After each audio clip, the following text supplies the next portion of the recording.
Atiafo amutie mi munyina munim say 21st clinic de. Your friend is sciatica originator, sciatica pace setter, the chosen one, the anointed one. Ye ka say the anointed one at the epache ne say the nyame asra ne ngo so omeye bibi. Ene ye ka say the chosen one at the ono wadan so obi antesa no. Enti say eba sciatica yare no a, the chosen one, the anointed one. Ye from the 21st clinic. Wo mo maka nyina no they are fading away. Wo mo maka nyina na aboa bia epese wo dore stradia. Eya wo sua preku. Wo mo nyina pese wo mu sua 21st clinic nanso wo mo pre no mo tare a no wo mo awai. Etire mi busa wo say wo to ase abra bomu tesai. Wo sire etesai wanantu ene wananti so etesai.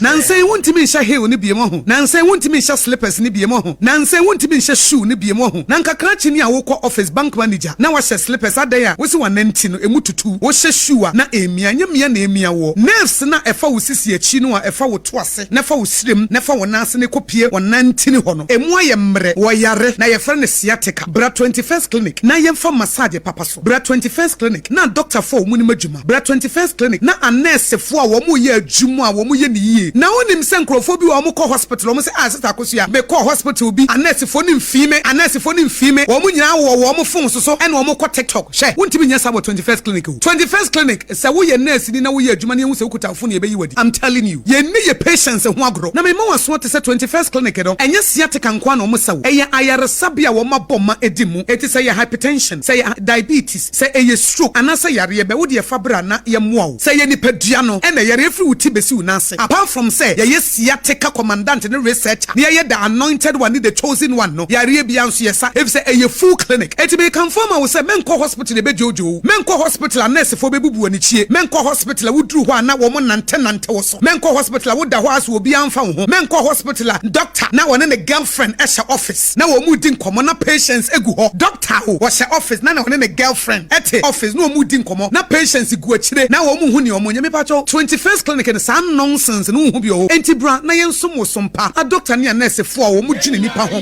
Wo mu wotsema massage bi e be ye wo no. Ye be nnome wo to ase. Ye be nnome wo sem no wanantu ene wananti na afi wo nurse no. Sa chia kora no watenetene. Sa nurse no so wa pa ba kora na enkuransha ba. Sa nurse ne buofu a wo be sesere. E se 21st clinic de adwuma no ye tiase. 21st clinic efro sebra. Ya doctor for ya ready. Ya nurse for ya ready say ye de customer service papa ye betimi e de asomwo. Sa wo wotemanso a Roman asafo ne nchen wa ene ye wo. Mo mo kanso a obonkwa no so new market wo na wo behu ye. Sa wo Kumasi so ehwan overseas. SOMPA FM ye headquarters no. Sa dan no emu. Ena 21st clinic ewo. Mo wo sunyane ye de regional hospital first gate ene di hwani mu. Ena techiman so OGN bank dan mu ene ye wo. Adehia mo won kranza ye ben children's park mense wonom ene wo mo. Mikru kranza na wo firi. Eti mense wonom mo so mo nkɔ ba bi ye ben children's park ne ye ben ho. Mo takwa ye ne Roman stores no edi hwani mu. Ena takrade Afiekuma number 9 taxi station no ɛho na behu ye. Brekum ye nie ghost ye nie oboase ye mpese wo betwa kwan ache. Enu nti ya ben wo pona no. Eye 21st clinic a wodi wo nipadua ebre yen a ye beyi ni yi ama wo ansan wapie. Ni ya ye wo massage bi ya ye physiotherapy bi ni ama wo nuro bi ye nuro no wonya bi wa bonten. Gisa clinic ho a enti frɛ 0540 311 311 0540 311 311 0540 311 311. Still 21st clinic eye sciatica originator or ye sciatica commandant or ye sciatica researcher or ye sciatica the anointed one or ye sciatica the chosen one. Etibra na yensum ye 21st clinic still sciatica expert.